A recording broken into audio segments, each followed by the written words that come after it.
All right, there I was, hanging out with my son, who's 14. We got him a brand new skateboard.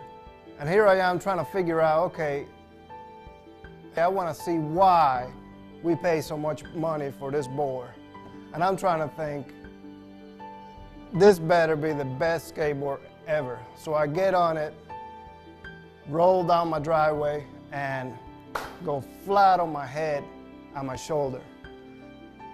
Come to find out, after my wife rushed me to the emergency room, I had a broken collarbone. So a few days later, I'm sitting in my couch, and that's when it hit me. You know, I'm not 20 anymore, I'm not 15 anymore. I gotta slow down, I gotta think about what I do. My doctor told me that I had to make the decision to start taking medicine because of my high cholesterol. Sitting there in that couch was like a wake-up call. This is where I'll be if I keep eating the way I eat, if I keep doing the things that I'm doing, if I don't start doing things to sort of change my habits, my bad habits. That's when I realized I can't continue doing the same thing and expect to be healthy and be there for my kids and my family. The reaction I would get from people when I would tell them that I was doing 35 miles, they'd look at me like, why would you want to do that? Or, you know, what are you, crazy? Why would you want to do that? You know, you got to be careful. I had somebody come up to me and say, you know, you can get a heart attack. And I'm thinking, I could get a heart attack doing the same thing I'm doing now. If I don't do something now, that's probably what I will end up. You know, I'm sure there was a lot of people that thought, well, why is this fool trying to lose weight? You know, because I never looked unhealthy, but you know, my blood results didn't lie.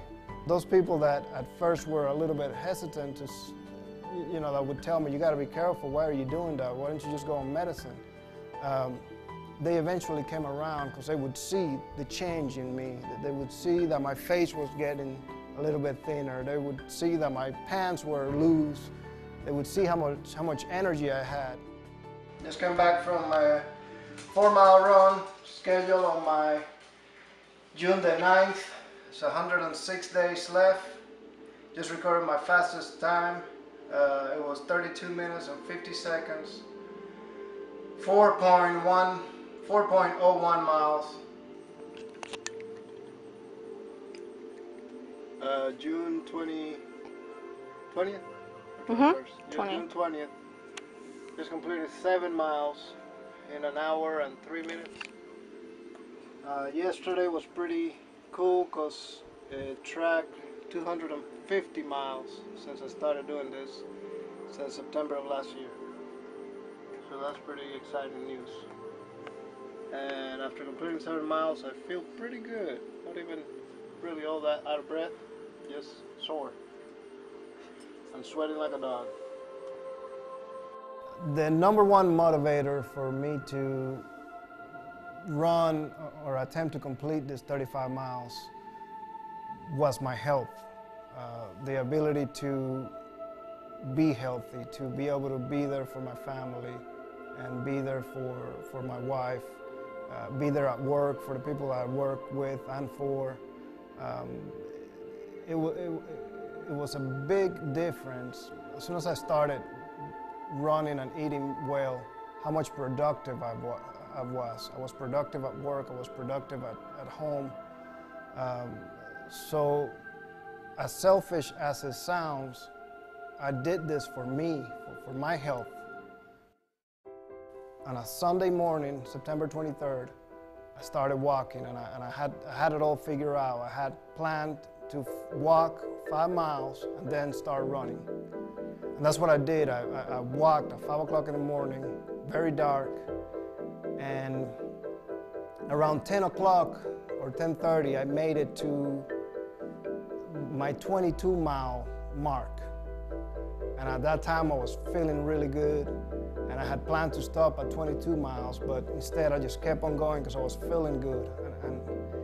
And And even though my legs were hurting, my knees were swollen, my feet were swollen, I told that little voice in the back of my head, you know, be quiet, I'm gonna keep going. So I kept going for about a mile more, a mile and a half more, and that's when I took my first break.